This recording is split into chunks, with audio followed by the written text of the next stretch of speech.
기도드립니다. 아멘. 우리 시간 같이 말씀 보겠습니다. 우리 말씀 출애굽기 7장 1절에서 6절입니다. 출애굽기 7장 우리 1절에서 6절 말씀입니다. 우리 교독하도록 하겠습니다. 여호와께서 모세에게 이르시되 볼지어다 내가 너를 바로에게 신같이 되게 하였은즉 내 형 아론은 내 대언자가 되리니 너는 내 형 아론에게 말하고 그는 바로에게 말하여 그에게 이스라엘 자손을 그 땅에서 내보내게 할지라. 내가 바로의 마음을 완악하게 하고 내 표징과 내 이적을 애굽 땅에서 많이 행할 것이나 바로가 너의 말을 듣지 아니할 터인 내가 내 손을 애굽에 뻗쳐 여러 큰 심판을 내리고 내 군대 내 백성 이스라엘 자손을 그 땅에서 인도하여 낼지라. 내가 내 손을 애굽 위에 펴서 이스라엘 자손을 그 땅에서 인도하여 낼 때에 애굽 사람이 나를 여호와인 줄 알리라 하시매 모세와 아론이 여호와께서 자기들에게 명령하신 대로 행하였더라. 아멘. 할렐루야. 반갑습니다. 오늘도 이렇게 옆에를 보시면서 이렇게 눈짓으로 잘 오셨습니다. 잘 오셨습니다. 인사하시고 또 혹시 안 오신 분이 누가 있나 체크하셔서 다음번엔 전화하셔서 이 자리에 같이 예배할 수 있으면 좋겠습니다. 오늘은 애굽의 10가지 재앙이라는 제목입니다. 순서로 보면 내 신앙의 단계를 확인하라 세 번째 시간입니다. 저는 빨리 이제 광야로 이렇게 넘어가고 싶은 마음이 굴뚝 같았는데 계속 말씀을 광야편을 준비하고 있는데 뭔가 꺼름칙한 게 있어요. 뭔가 빼놓고 안 한 게 있어요. 그래서 살펴봤더니 오늘 우리가 함께 나눠야 될 이 말씀을 안 했더라고요. 그래서 오늘 애굽편입니다. 우리가 애굽편을 다시 한번 또 살펴보려고 합니다. 애굽에서 아직 다뤄야 되는 내용이 많지만 그 중에서도 가장 중요한, 가장 핵심인 말씀을 오늘 들고 왔습니다. 그것은 애굽에서 벌어진 10가지 하나님의 재앙에 대한 이야기입니다. 우리가 지난번 말씀까지 애굽은 우리가 빠져나와야 되는 곳, 즉 영적인 세상을 볼 수 없는 어둠의 땅을 애굽이라고 말씀드렸습니다. 그리고 이 애굽에서 빠져나올 수 있는 방법은 그 땅을 잡고 있는 사단 마귀가 있기 때문에 절대로 우리의 힘으로는 빠져나올 수 없다. 전적인 하나님의 은혜로 빠져나올 수 있는 것이 바로 애굽이다. 이렇게 말씀드렸어요. 그런데 지난번에 말씀드렸던 은혜로만 빠져나온다고 했는데 그 은혜가 뭔지도 모르고 우리가 광야로 넘어가려고 하는 거예요. 그래서 오늘 말씀은 과연 하나님의 은혜가 무엇인지 정확하게 알고 어떻게 해서 우리가 그 애굽 땅에서 나올 수 있었는지를 말씀드리려고 합니다. 우리가 애굽을 빠져나오는데 어떤 하나님의 은혜로 빠져나왔는지도 알지 못한 채 넘어가는 것은 마치 그 알맹이는 빼놓고 겉에만 이렇게 흩어보는 그런 모습이기 때문에 이번 시간에 정말로 하나님의 능력으로 하나님의 은혜로 우리가 그 애굽 땅을 어떻게 빠져나왔는지 살펴보려고 합니다. 오늘 우리가 읽은 말씀 7장은 이제 이스라엘 백성들을 놓아주지 않는 애굽 왕 바로에 대하여 하나님께서 모세와 아론에게 명령하셔서 그들을 끌어오라 하신 말씀이에요. 그리고 7장 이후에 보면 우리가 오늘 살펴볼 애굽에 하나님께서 행하신 10가지 재앙에 대해서 나옵니다. 출애굽기 3장 9절 10절을 한번 보겠습니다. 출애굽기 3장 9절 10절 출애굽기 3장 9절 10절 한번 읽어보겠습니다. 이제 가라 이스라엘 자손의 부르짖음이 내게 달하고 애굽 사람이 그들을 괴롭히는 학대도 내가 보았으니 이제 내가 너를 바로에게 보내어 너에게 내 백성 이스라엘 자손을 애굽에서 인도하여 내리라.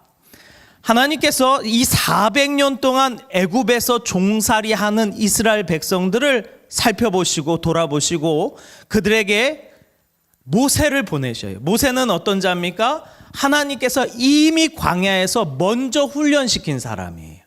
광야에서 먼저 훈련시키고 광야의 삶이 어떠한 삶인지 다 아는 자를 들어다가 하나님께서는 이제 애굽 땅에 있는 자들을 광야로 끌어내십니다. 하나님께서 이미 이스라엘 자손의 부르짖음을 들으셨어요. 그리고 그들이 애굽 사람이 학대하는 것도 다 보셨다 말씀하셨어요. 그래서 우리는 반드시 애굽 땅에서 나와야 됩니다. 할렐루야. 우리는 반드시 애굽 땅에서 나와야 됩니다. 그 애굽 땅이 어떤 땅이었는지 알고 나오는 것과 어떤 땅이었는지 모르고 나오는 것은 천지차이인 거예요. 그 애굽 땅이 어떤 땅인지 모르고 나오잖아요. 그럼 나중에 다시 애굽으로 기어 들어갈 수 있어요. 왜요? 이미 애굽에서 애굽으로 돌아가자 하는 사람들이 수도 없이 많았거든요. 그러니까 철저하게 애굽 땅이 어떤 땅인지 우리가 알고 하나님께서 애굽에서 이스라엘 백성들에게 주신 그 은혜가 무엇인지 정확하게 알고 넘어가야 우리가 다시 애굽으로 안 돌아간다 이 말이에요. 안 돌아간다. 그러기에 오늘은 애굽 땅이 어떤 땅이었는지 정확하게 알고 다시는 그곳으로 돌아가지 않도록 오늘 말씀을 잘 들어야 될 줄 믿습니다. 오늘 말씀에 보면 하나님께서는 아주 의도적으로 애굽 땅을 벌하실 것을 계획하셔요. 우리 본문 말씀 3절 4절입니다. 본문 말씀 3절 4절 제가 읽겠습니다. 내가 바로의 마음을 완악하게 하고 내 표징과 내 이적을 애굽 땅에서 많이 행할 것이나 바로가 너희의 말을 듣지 아니할 터인즉 내가 내 손을 애굽에 뻗쳐 여러 심판을 내리고 내 군대 내 백성 이스라엘 자손을 그 땅에서 인도하여 내리라. 이렇게 말씀하셔요. 하나님께서 뭐라고 말씀하시냐면 내가 바로의 마음을 완악하게 하겠다 이렇게 말씀하셔요. 하나님 왜 바로의 마음을 완악하게 하실까요? 한 번에 그냥 이렇게 나오면 되는데. 근데 하나님의 계획은 그게 아니에요. 바로의 마음을 완악하게 하고 그 땅 가운데 내 표징과 이적을 많이 행할 거라는 거예요. 조금도 아닙니다. 많이 행할 거라는 거예요. 이게 무슨 의미입니까? 한 번에 안 된다는 거예요. 우리가 애굽에서 나오는 게 그냥 교회 나왔다고 나오는 게 아니라 한 번에 안 된다 이 말이에요. 그래서 하나님께서는 또 보여주고 또 보여주고 또 보여줘 하는 거예요. 이 애굽이라는 사회가 가지고 있었던 어떤 그런 통치 수단들, 우상들 이런 것들을 아주 철저하게 박살낼 건데 한 번에 안 된다는 거예요. 또 박살내고 또 박살내고 또 박살내서 아주 그들이 그 땅 가운데 서지도 못할 정도로 완벽하게 박살을 내고 하나님께서 끌어오시겠다는 거예요. 그래서 하나님께서 바로의 마음을 계속 어떻게 하십니까? 완악하게 하셔요. 일부러 하나님이 계획하에 일부러 아주 완악하게 만드시는 거예요.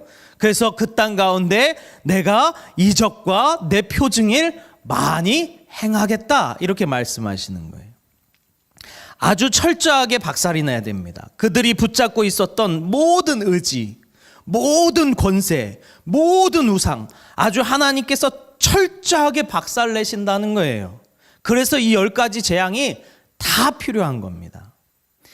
이것을 우연이라고 말할 수 없을 정도로 우연이라고 이거는 그냥 어쩌다 보니까 일어난 사건 아니야? 이렇게 말할 수 없을 정도로 아주 완벽하고 철저하게 무너뜨려 주시겠다는 거예요. 무너뜨려 주시겠다는 거예요. 그렇기 때문에 여러분 이 자리에 지금 앉아 계신 우리 성도님들 그리고 예수를 믿게 되신 것 그리고 교회에 나오게 되신 것은 우연이 아닌 줄 믿습니다. 하나님의 아주 철저한 계획 가운데 여러분들을 이끌어다가 이 자리에 세워놓으신 거예요. 여러분은 모를지 몰라요. 그러나 하나님께서는 그 주변의 세력들을 어떻게든 끊어내고 철저하게 부서뜨리고 우리를 붙잡을 수 없을 만큼 아예 강력하게 차단하셔서 우리가 안전한 모습으로 이 자리에 나오게 된 줄 믿습니다. 그 하나도 우연은 없다는 거예요. 하나도 우연은 없다는 거예요. 하나님께서 아주 세밀하고 그리고 철저하게 여러분을 이끌어내신 것을 믿으시길 바랍니다. 아멘. 그래서 결국 10가지 재앙이 다 필요한 거예요. 한 개라도 빠지면 안 돼요. 하나님께서 아주 철저하게 계획하신 거기 때문에 이스라엘 백성들이 그 땅에서 나오기 위해서는 다 무너뜨려야 돼요. 근데 우리가 기억해야 될 게 있습니다. 제가 첫 번째 시간에도 말씀드렸는데 이 하나님의 10가지 재앙은 애굽 사람 보라고 일으킨 거예요? 하나님께서 이스라엘 사람 보라고 일으킨 거예요? 이스라엘 사람들 보라고 일으킨 거예요. 잘 기억하셔야 됩니다. 하나님은요, 애국 사람한테 관심이 없어요, 사실은. 하나님은 누구만 관심이 있어요? 자기 백성만 관심이 있다, 이 말이에요. 그런데 그 이스라엘이라는 나라가 400년 동안 애굽의 통치를 받으면서 어떻게 됐어요? 그들의 우상에게 철저하게 세뇌당했어요. 그들이 애굽 사람들이 섬겼던 그 신을 똑같이 이스라엘 백성들도 섬기더라, 이 말이에요. 그게 어디서 나옵니까? 그들이 광야로 나와서 첫 이 신을 만드는데 뭘 만들어요? 금송아지 만들어요. 어디서 보던 거예요? 애굽에서 보던 거예요. 애굽에서 보던 거를 그대로 들고 나가더라, 이 말이에요. 그래서 하나님께서는 이스라엘 백성들 보라고, 자, 저 애굽 사람들이 들고 있는 저 우상들을 봐라. 저거 아무것도 아니야. 내가 철저하게 다 무너뜨려 줄게. 그래서 하나님께서 일으키신 그 10가지 재앙은요, 특별히 애굽 사람들이 붙들고 있었던 우상과 아주 밀접한 관련이 있어요. 그들이 붙잡고 있는 우상 아무런 능력도 없다라는 거예요. 할렐루야. 그래서 하나님께서 이 10가지 재앙을 일으킵니다. 그러니까 이후에 나오는 10가지 재앙, 하나님께서 그냥 애굽 땅 망하게 하려고 마구잡이로 하셨을까? 아니면 철저하게 계획을 세우셔서 일으키셨을까요? 네, 철저하게 계획을 세워서 하나님께서 그 땅 가운데 일으키신 거예요. 이스라엘 백성들아, 봐라. 저것들 다 가짜야. 저 우상들 다 가짜야. 나만이 참 하나님이야. 이것을 하나님께서는 보여주고 싶었는 줄 믿습니다. 출애굽기 7장 14절부터 보면 첫 번째 재앙이 나옵니다. 그 첫 번째 재앙은 무엇입니까? 피해 재앙입니다. 피해 재앙. 그들이 섬기고 있었던 한 신, 아주 강력한 신이 있었는데 그거는 나일강 신이에요. 나일강. 왜요? 생명의 물줄기예요.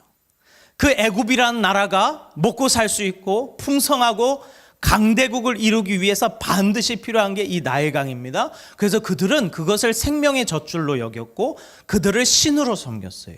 근데 하나님께서 그 강을 어떻게 하십니까? 피로 물들어 버리셔요. 피로 물들어 버리셔요. 생명의 물줄기가 죽음의 강이 됩니다. 그 강에 능력이 있습니까? 아니요. 그 강에 능력이 하나도 없어요.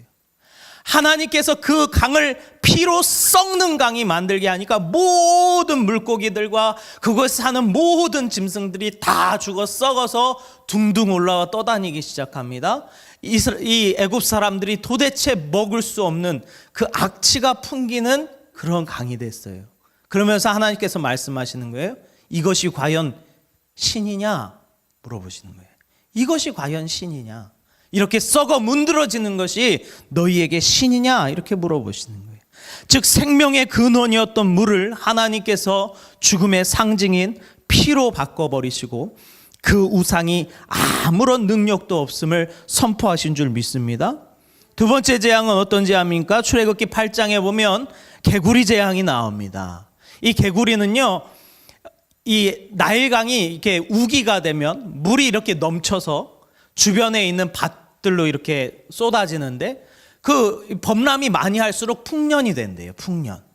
물이 풍족하여지니까. 그런데 이 물이 범람하고 나서 쫙 빠졌을 때 보이는 동물이 뭐냐면 개구리였어요. 개구리. 그래서 개구리를 보면 이번 해는 풍년이 되겠다. 그렇게 그들이 예측한 거예요. 그리고 개구리는 알을 낳는 걸 보면 아주 많이 낳습니다. 개구리 알 보셨죠? 이렇게 막 다발로 막 물속에 이렇게 칭칭칭 감겨 있는 거 얼마나 많은지 몰라요. 나중에 가서 보면은 그 올챙이들이 바글바글 합니다. 다산의 신이에요. 다산의 신. 그래서 그 시대에는 자녀를 많이 낳고 이 후대가 이렇게 커지는 것을 복으로 여겼기 때문에 이 개구리를 뭐로 여겼어요? 신으로 여겼어요. 신. 그래서 다산의 신으로 그리고 풍요의 신으로 이 개구리를 섬겼단 말이에요. 근데 하나님께서 어떻게 하십니까? 그 개구리를 일으켜서 재난을 일으켜버려요.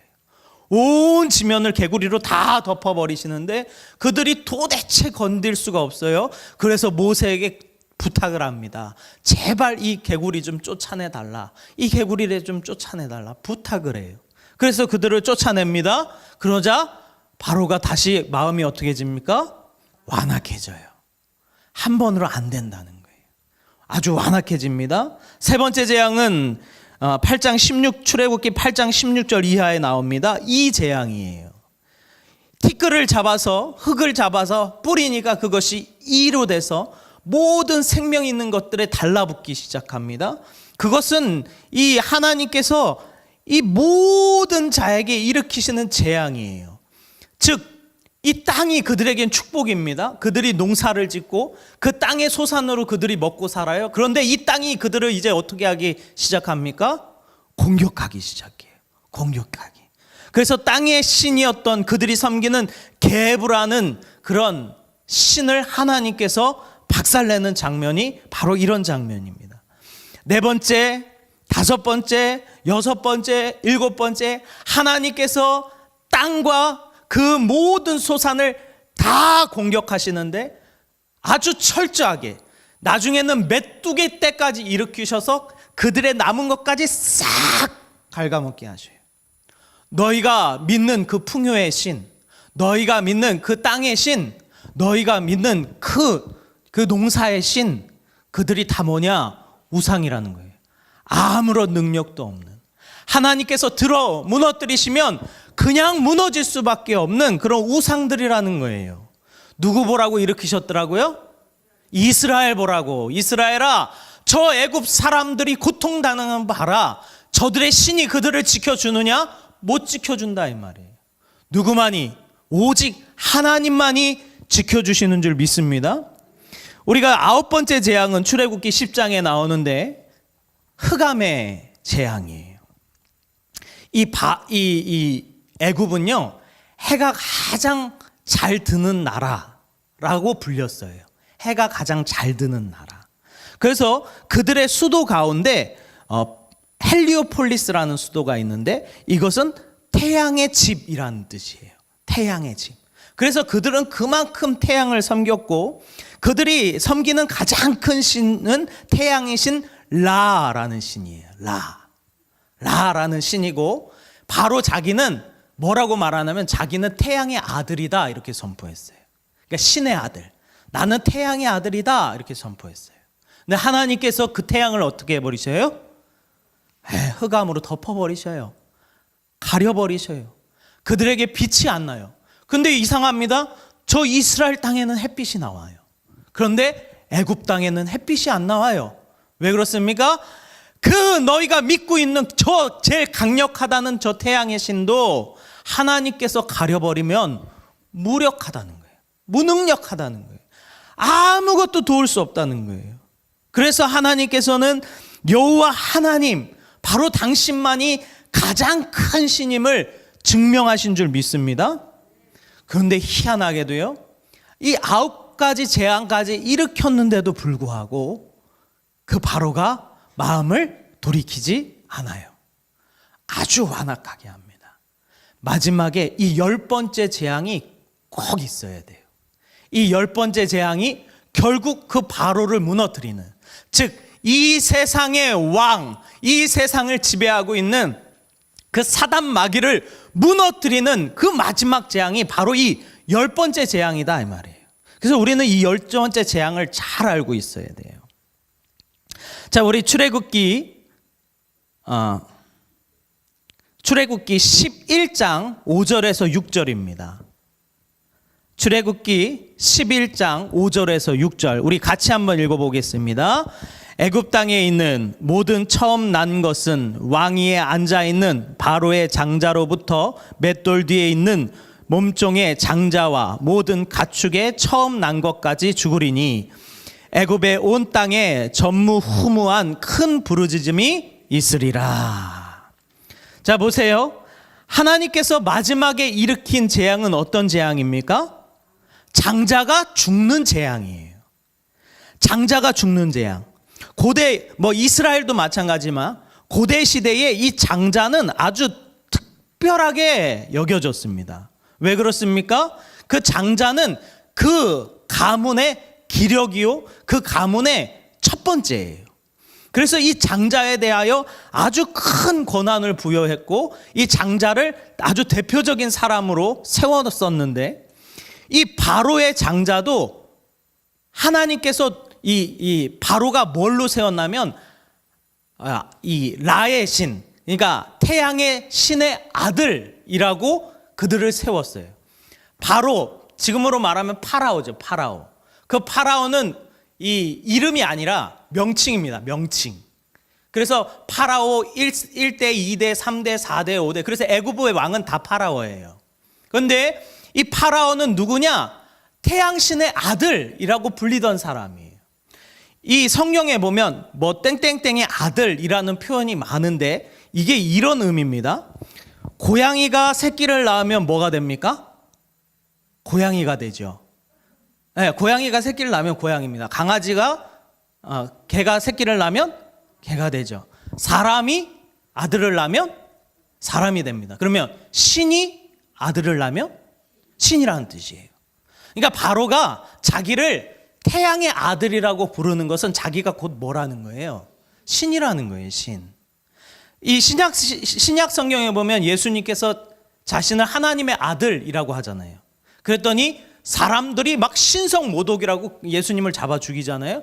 이 누구누구의 아들이라는 것은, 그러니까 하나님의 아들이라는 것은 곧 하나님이라는 뜻이에요. 무슨 말인지 이해되십니까? 그래서 이 바로는요, 자기는 하나님의 아들이라 그랬어요. 그리고 자기의 권세가 누구한테 이어져요? 장자에게 이어져요. 근데 하나님께서 어떻게 하십니까? 그 장자를 죽여버려요. 모든 장자, 힘의 권세의 첫 번째 있는 자를 다 죽여버려요. 그래서 시편 105편 36절에서 38절은 이렇게 이야기합니다. 또 여호와께서 그들의 기력의 시작인 그 땅의 모든 장자를 치셨도다. 마침내 그들을 인도하여 은 금을 가지고 나오게 하시니 그의 지파 중에 비틀거리는 자가 하나도 없었더라. 그들이 떠날 때에 애굽이 기뻐하였으니 그들이 그들을 두려워함이로다. 그러니까 오히려 그 장자들이 싹 죽고 나서 각 가문마다 다 자기 기력의 시작인 자들이 다 죽어버렸어요. 그러니까 이제 어떻게 하는 거예요? 야, 우리는 끝났다. 우리는 진짜 끝났다. 사단 마귀가요, 자기의 권세가 완전 꺾여버린 것을 보게 됩니다. 왜 그렇습니까? 장자가 죽어버렸어요. 바로의 아들이 죽어버렸어요. 그것은 철저하게 사단 마귀의 권세를 꺾어버리셨다는 하나님의 능력인 줄 믿습니다. 네, 하나님의 능력으로 그 악한 자들의 모든 권세를 다 꺾어버리셔요. 그래서 그들이 오히려 이스라엘 백성들이 떠날 때 그들이 오히려 기뻐했어요. 야, 이제 우리는 살겠다. 왜요? 그동안 받았던 고통이 너무 심했거든요. 이제 좀 떠나가라. 이제 좀 떠나가라. 그런데 우리가 여기서 한 가지 잊으면 안 될 것이 있어요. 자, 보세요. 애굽 땅에서 장자들이 죽어갈 때에 이스라엘 땅에서는 무슨 일이 벌어졌습니까? 하나님께서 명령하셨어요. 출애굽기 12장 42절입니다. 출애굽기 12장 42절 같이 읽어보겠습니다. 시작. 이 밤은 그들을 애굽 땅에서 인도하여 내심으로 말미암아 여호와 앞에 지킬 것이니 이는 여호와의 밤이라 이스라엘 자손이 다 대대로 지킬 것이니라. 하나님께서 이 날을 대대로 지키라고 하셨어요. 그러면 과연 이 날에 무슨 일이 있었느냐? 잘 아시죠? 어린 양을 잡아요. 그 피를 받아서 어디에다 문질러요? 네, 문설주, 문지방에다가 다 발라요. 그리고 나서 해야 되는 게 있어요. 그 안에서 그 어린 양을 다 먹어요. 다 먹어요. 급하게 띠를 띠고 마치 당장이라도 나갈 것처럼 싹 준비한 다음에 그 안에서 급하게 먹는 거예요. 어린 양을 잡아 먹습니다. 그 피를 문선주에 바릅니다. 그 어린 양을 밤새도록 먹어요. 그러면 그 죽음의 사자가 그 집을 넘어갑니다. 들어가지 않고 넘어가서 지나가요. 이것을 이스라엘 백성들은 유월절이라고 불렀어요. 유월절. 그런데 우리가 여기서 한 가지 착각하면 안 되는 게 있어요. 그것은 뭐냐면 이스라엘 백성들은요, 자신들의 장자는 아무도 안 죽었다고 기뻐했어요. 왜요? 애굽에서는 통곡 소리가 났는데 자기네들 문설주에 피를 바르고 어린 양을 먹은 그런 모든 백성들은 그 죽음의 신이, 죽음의 사자가 그냥 지나갔거든요. 그러니까 와, 우리들은 아무도 안 죽었다 생각했어요. 이거 근데 진짜로 아무도 안 죽었습니까? 정말 아무도 안 죽었어요? 그렇지 않아요. 우린 너무 아무도 안 죽었다고 생각하는 것 같아요. 그러나 아무도 안 죽은 것이 아닙니다. 생각해 보세요. 저 애굽 땅에서 장자들이 죽어가고 있을 때 이 이스라엘 땅, 이스라엘 진영에서 아무도 안 죽은 게 아니에요. 죽음이라는 것은 누구한테 적용되고 누구한테는 적용 안 되는 것이 아니에요. 단지 이스라엘 진영에서는 미리 죽여서 보여준 거예요. 그 죽음의 신에게 뭐 했다고요? 미리 죽여서 보여준 거예요. 누구를요? 어린 양을요? 아니요. 하나님이 장자인 예수를 미리 죽여서 보여준 거예요. 어린 양이 아니에요. 보기에는 어린 양이지만 하나님은 어린 양을 죽인 게 아니다 이 말이에요. 이스라엘 진영에서 아무도 안 죽은 게 아니다 이 말이에요. 누가 죽었어요? 하나님의 아들인 예수가 죽였어요. 그 피를 들이밀자 그 죽음의 신이 뭐 한 거예요? 지나간 거예요. 구약시대에는 단순히 어린 양으로 봤겠지만 모든 성경을 다 가지고 있는 우리는 누가 보여야 돼요? 예수님이 보여야 돼요. 이스라엘 진영에서는 하나님의 장자인 예수 그리스도께서 죽으셨다 이 말이에요. 죽으셨다 이 말이에요. 이거에 대한 증거에 대해 성경은 이렇게 말하고 있습니다. 출애굽기 12장 46절 47절을 보면요, 이런 말씀이 있어요. 한 집에서 먹되 그 고기를 조금도 집 밖으로 내지 말고 뼈도 꺾지 말지며 이스라엘 회중이 이것을 다 지킬지니라. 보세요. 46절에 뼈를 어떻게 하지 말래요? 꺾지 말래요. 뼈를 꺾지 말래요. 이게 참 특이하죠. 왜 이런 말씀을 써놨는지 특이하잖아요. 왜 뼈를 꺾지 말라 그랬을까? 그런데 요한복음 19장 32절에서 33절을 봅니다. 군인들이 가서 예수와 함께 못 박힌 첫째 사람 또 그 다른 사람의 다리를 꺾고 예수께 이르러서는 이미 죽은 것을 보고 다리를 꺾지 아니하고. 요한복음 19장 36절에는 이 사건에 대해서 뭐라고 말합니까? 이 일이 일어난 것은 그 뼈가 하나도 꺾이지 아니하리라 한 성경을 응하게 하려 함이라. 유월절 때 뼈를 꺾지 말라 그랬어요. 근데 나중에 그게 무엇으로 드러납니까? 예수님의 다리의 뼈가 꺾이지 않는 걸로 드러나더라 이 말이에요. 그러면 유월절에 먹었던 그 어린 양은 누구란 얘기예요? 예수님이라는 거예요. 너희가 그 어린 양의 뼈를 꺾지 말듯이 예수 그리스도의 그 다리의 뼈는 꺾이지 않을 거라는 거예요. 왜 이 뼈 꺾이는 것을 집어넣어 놨습니까? 너희가 알으라는 거예요. 그때 잡혔던 그 어린 양은 바로 예수, 하나님의 장자인 예수 그리스도야. 아무도 안 죽은 게 아니야. 장자가 안 죽은 게 아니야. 하나님의 아들인, 하나님의 장자인 그 예수 그리스도가 미리 죽어서 너희가 그 죽음의 신을 넘어가게 된 거야. 이렇게 말씀해 주신. 할렐루야. 이게 얼마나 큰 은혜인지 모릅니다. 하나님은 이미 창세 전부터 우리를 살리시기 위하여 예수 그리스도를 우리에게 내어주실 것을 말씀해 놓으셨어요. 계획해 놓으셨어요. 이미 자기 자식이, 자기 장자가 예수 그리스도가 죽을 것을 계획해 놓으셨다 이 말이에요. 왜 그렇습니까? 우리를 살리시려고. 우리를 애굽 땅에서 어떻게 하시려고? 건져내시려고. 왜요? 저 애굽의 땅은 죽음의 땅이니까. 사단 마귀가 쥐고 있는 땅이니까. 그 땅에 머물러 있어봤자 어차피 그들은 다 지옥으로 갈 생명이니까 하나님께서는 자기의 자식을 죽여서라도 우리를 그 애굽 땅에서 건지시려고 계획하신 줄 믿습니다. 결코 그 값이 싸지 않았어요. 그 이스라엘 백성을 살리는 것이 그렇게 싼 값이 아니었다 이 말이에요. 그래서 우리가 이렇게 하나님의 집에 나와서 구원받은 백성으로 사는 것, 그리고 저 악한 왕이 수단과 방법을 가리지 않고 우리를 계속 잡아챘지만 결국은 그곳에서 승리하여 우리가 이 자리에 나올 수 있었던 것, 누구의 은혜입니까? 예수님의 은혜입니다. 예수님께서 이미 그 사단 마귀에게 자기 아들의 피를 보여줬다 이 말이에요. 그렇기 때문에 하나님께서 우리를 건지사 광야의 땅으로 이끌어내신 줄 믿습니다.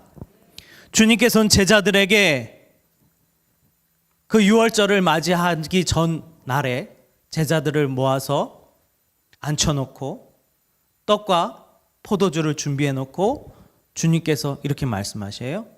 내 피를 마시라. 내 살을 먹으라. 이것을 너희가 영원토록 기념하라. 이게 어떤 의미인지 아시겠어요? 이거 유월절 말하는 거예요. 유월절. 그리고 예수님께서 언제 돌아가셔요? 유월절 때 돌아가셔요. 철저하게 자기가 그 구약시대에 그 장자로서의 죽음을 대신했던, 대속했던 자였음을 예수님께서는 끊임없이 제자들에게 말씀하셨다 이 말이에요. 너희가 내 살과 내 피를 먹어야 살아. 너희가 이것을 먹어야 저 애굽 땅에서 벗어나서 생명의 저 땅 가나안 땅으로 갈 수 있어. 그러니까 나를 먹고 마셔라. 이것을 날마다 기념해라 말씀하신 거예요. 오늘 여러분은 어떤 자리에 나오신 겁니까? 지금 이 시간 우리는 예수님의 살과 피를 먹는 자리에 나온 거예요. 할렐루야. 이것이 그렇게 쉬운 게 아니라니까요. 저 세상에 있는 사람들이 여기 죽었다 깨어나도 오고 싶어도 못 와요. 왜 그렇습니까? 사단 마귀가 안 놔줘요. 예수 그리스도의 권세만이 그 사단 마귀를 꺾을 수 있는 줄 믿습니다.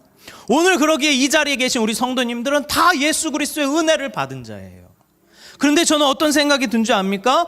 이 예수님께서 이 치르신 이 비싼 주님의 희생이 너무 값싼 싸구려가 돼버렸어요.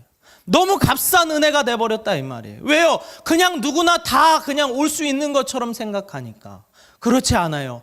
얼마나 큰 희생과 얼마나 큰 값을 치르고 여러분이 이 자리에 있는 줄 믿으시길 바랍니다. 그런 분들을 봐요. 뭐 마음에 안 드는 게 있으면 안 와버려요. 그리고 귀찮아서 안 나오기도 합니다. 누구 보기 싫다고 안 나와요. 또 자기 안 알아준다고. 또 자기 인사 안 해줬다고. 인사 안 해줬다고 안 나오는 분들도 있어요. 내 말 안 들어준다고, 나 안 도와준다고 안 나옵니다. 이게 뭡니까? 이거 믿는 거 맞습니까? 아니요. 하나님의 은혜를 1도 모르는 사람들이. 하나님의 은혜를 1도 모르는 사람들. 오늘 그 예수 그리스도의 은혜를 여러분들이 다시 한번 기억하시기를 간절히 소망합니다. 그렇게 쉬운 길이 아니었어요.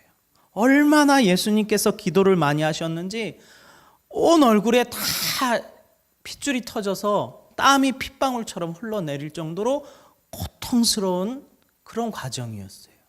쉽지 않았습니다. 그러나 예수님께서 그 길을 걸으셨어요. 왜 그렇습니까? 우리를 저 어둠의 땅 애굽 땅에서 건져내시려고. 할렐루야. 그래서 오늘 우리가 이 은혜의 자리에 있는 줄 믿으시길 바랍니다. 우상을 끊어내시길 바랍니다. 죄악으로부터 돌이키시기를 바랍니다. 예수 그리스도의 이름으로 승리하시기를 간절히 소망합니다. 아멘. 우리 찬양 한 곡 하겠습니다.